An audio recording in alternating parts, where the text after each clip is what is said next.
فَإِنَّهُ مُلَاقِيكُمْ، وہ ملاقات کرنے آئے گی ایک دن، اور اس وقت کیا ہوگا؟ پھر انسان کو ایسے چھوڑ جائے گا اور اسی طرح اس کو چھوڑ دیا جائے گا آخرت میں کہانی، فَيُنَبِّئُكُمْ بِمَا كُنْتُمْ تَعْمَلُونَ، پھر وہ تمہیں بتائے گا جو دنیا کے اندر تم نے کیا ہے۔ اور دوسری جگہ قرآن پاک نے کہا وَلَوْ كُنْتُمْ فِي بُرُوجٍ مُشَيَّدَةٍ، اگر تم سیسا پلائی ہوئی ان دیواروں کے اندر اپنے آپ کو رکھو گے اور موت سے بچنا چاہو گے تو وہاں بھی بچ نہیں پاؤ گے، وہاں پر بھی اللہ تعالیٰ فرشتے کو بھیج کر تمہاری روح کو قبض کر سکتا ہے۔ یہ سارے حالات قرآن پاک بیان کرتا ہے، اور کیوں بیان کرتا ہے؟ اللہ کے حبیب نے فرمایا مجھے اپنی امت سے جتنی محبت ہے اور کسی سے نہیں ہے، اور میں نے اپنی امت کی ہر ڈگر پر یاد دہانی کے لیے، ان کو بچانے کے لیے، جہنم سے حفاظت کے لیے وہ سارے راستے ان کو بتائے، تاکہ میری امت میری بتائی ہوئی باتوں پر چلے گی اور بچ جائے گی۔ اگر میری باتوں پر نہیں چلے گی تو کبھی اس کے لیے خطرہ ہے، وہ جہنم کی دہتی ہوئی آگ کے اندر چلی جائے گی۔ دوسری حدیث میں اللہ کے حبیب نے ارشاد فرمایا لیس لابن آدم، ابن آدم کے لیے نہیں ہے سوا ہذہ الخصال، ان تین چیزوں کے سوا ابن آدم کے لیے اور کوئی چیز نہیں ہے۔ وہ تین چیزیں اللہ کے حبیب نے گنائی۔ پہلی چیز بیت یسکن، ایک گھر چھوٹا سا اس کے پاس ہونا چاہیے جس میں وہ پردے کے ساتھ اندر رہ سکے، یعنی سر چھپانے کے لیے جس کو چھت کہتے ہیں۔ اگر اس کے پاس چھت ہوگا جس میں وہ رات گزار سکتا ہے، فرمایا ایک تو یہ ضروری ہے ابن آدم کے لیے، انسان کے لیے۔ دوسری ثوب یواری عورتہ، کپڑا ہونا چاہیے تاکہ وہ اپنی سطر کو چھپا سکے، اپنی شرمگاہ کو چھپا سکے، یہ کپڑا بھی ابن آدم کے لیے ضروری ہے۔ اور تیسری چیز کیا فرمائی؟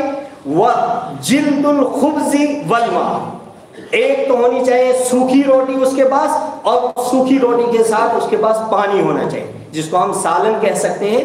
کہا کہ روٹی کے ساتھ سالن کے لیے کچھ نمک وغیرہ ہونا چاہیے، یا اسی طرح تھوڑا سا شوربہ جس میں پانی زیادہ ہو اور مٹیریل کم ہو، جس کے ساتھ وہ یہ سوکھی روٹیوں کے ٹکڑے لگا کر اپنے گلے سے اندر ڈال سکتا ہو۔ یہ روٹی اور اس کے ساتھ پانی اس کے لیے ضروری ہے۔ فرمایا لیس لابن آدم سوا ہذہ الخصال، ان تین چیزوں کے سوا ابن آدم کے لیے کوئی چیز ضروری نہیں۔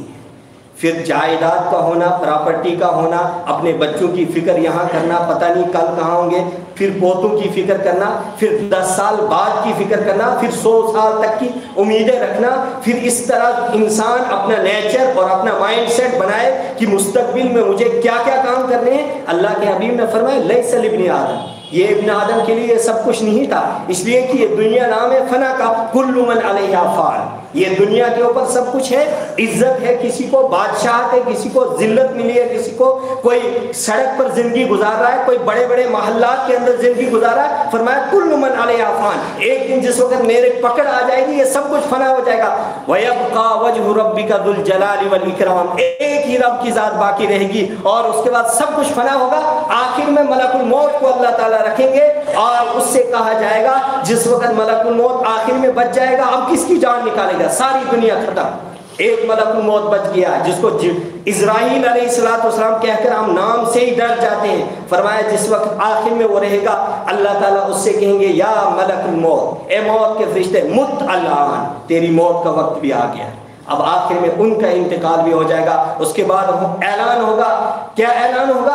لمن الملک اليوم، آج کس کی بادشاہت ہے؟ آسمان اور زمین کے اندر حدیث پاک میں آئی آواز گونجے گی، آسمان تک یہ آواز جائے گی، آسمان سے زمین تک آئے گی، زمین کے ہر کونے کے اندر یہ آواز جائے گی، لمن الملک اليوم، کس کی بادشاہت ہے، کس کی حکومت ہے، کس کی طاقت ہے، کون بڑا ہے؟ یہ سارے اعلان ہوں گے، کوئی جواب نہیں ہوگا، بس اللہ کی طرف سے خود جواب ہوگا، للہ الواحد القہار، ایک زبردست خدا کی حکومت ہے جس کا آسمان تھا، جس کی زمین تھی، جس کا سورج تھا، جس کی چاند تھی، جس کا یہ سارا نظارہ دنیا کے اندر تھا۔ باقی کیا ہے؟ کل من علیہا فان، سب فنا ہو گیا۔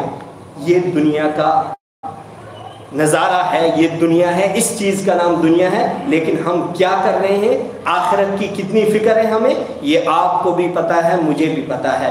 اللہ تعالیٰ ہم سب کو دنیا کے مقابلے میں آخرت کو ترجیح دینے کی توفیق نصیب فرمائے، موت کا وقت آسان فرمائے، آخری وقت میں اللہ تعالیٰ ہم سب کو کلمے والی، ایمان والی موت نصیب فرمائے۔ وآخر دعوانا الحمد للہ رب العالمین۔ یہ مختلف مدارس سے کچھ حضرات آئے ہیں، بہت